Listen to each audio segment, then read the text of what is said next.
ဝေးကြောင်ကူညီပေးမဲ့အသီးနှံ၅မျိုး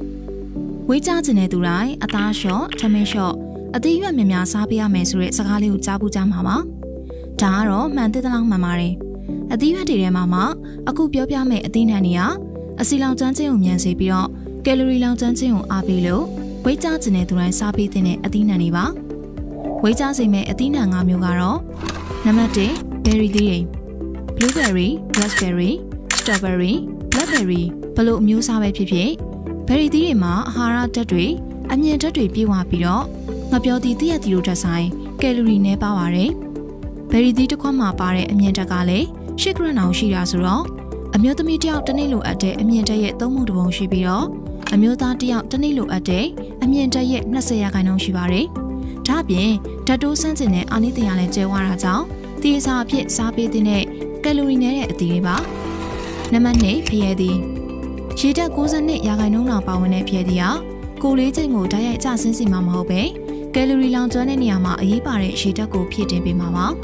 ပါဝင်တဲ့ကယ်လိုရီကလည်းနည်းတဲ့ပြင်အမြင့်ဓာတ်လည်းကျဲဝါတာကြောင့်တခါစားပြီးတာနဲ့ဗိုက်ပြေးစီမှာပါ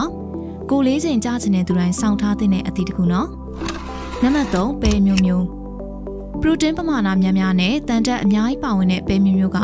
ဝါမှာဆိုလို့အသားမစားပဲပရိုတင်းဓာတ်လိုချင်တဲ့သူတွေအတွက်အားထားရတဲ့အရာတစ်ခုပါနောက်ပြီးတော့ကိုယ်ခန္ဓာကျစ်လက်စေဖို့လည်းအကူအညီပေးတာကြောင့်ဝိတ်ကျခြင်းသူတွေရောကြွက်သားတက်ချင်တဲ့သူတွေရောပဲစပြီးလို့ရပါတယ်နံပါတ်4နနတ်သီးဗီတာမင် C ပိုတက်ဆီယမ်နဲ့အမြင့်ဓာတ်တွေအများကြီးပါတဲ့နနတ်သီးတင့်ကိုယ်လေးချိန်မတက်အောင်ကူညီပေးမဲ့အသီးတစ်ခုဆိုရင်လည်းမမှားပါဘူးကယ်လိုရီနည်းတယ်ဆိုပေမဲ့ပါဝင်တဲ့တခြားပမာဏတခြားသီးတွေထက်များတဲ့အတွက်ကြောင့်မလို့အချို့ကြိုက်တဲ့သူတိုင်းစားပေးလို့ရတဲ့အသီးတစ်ခုပါနောက်ပြီးတော့နနတ်သီးမှာဘရိုမလင်းဆိုတဲ့အယောင်ကျစေတဲ့ဓာတ်ပေါင်းတစ်ခုပါဝင်တဲ့အတွက်ကြောင့်မလို့လေ့ကျင့်ခန်းလုပ်ပြီးလို့ရလာတဲ့ကြွက်သားနာကျင်ကြိုက်ခဲမှုတွေကိုလည်းသက်သာစေမှာပါနံပါတ်5ငရုတ်ပွားတွေမှာကယ်လိုရီ39လောက်သာပါဝင်ပြီးပရိုတင်း2 gram အမြင့်ဓာတ်1 gram နဲ့သဘာဝတခြားဓာတ်5 gram လောက်သာပါပါတယ်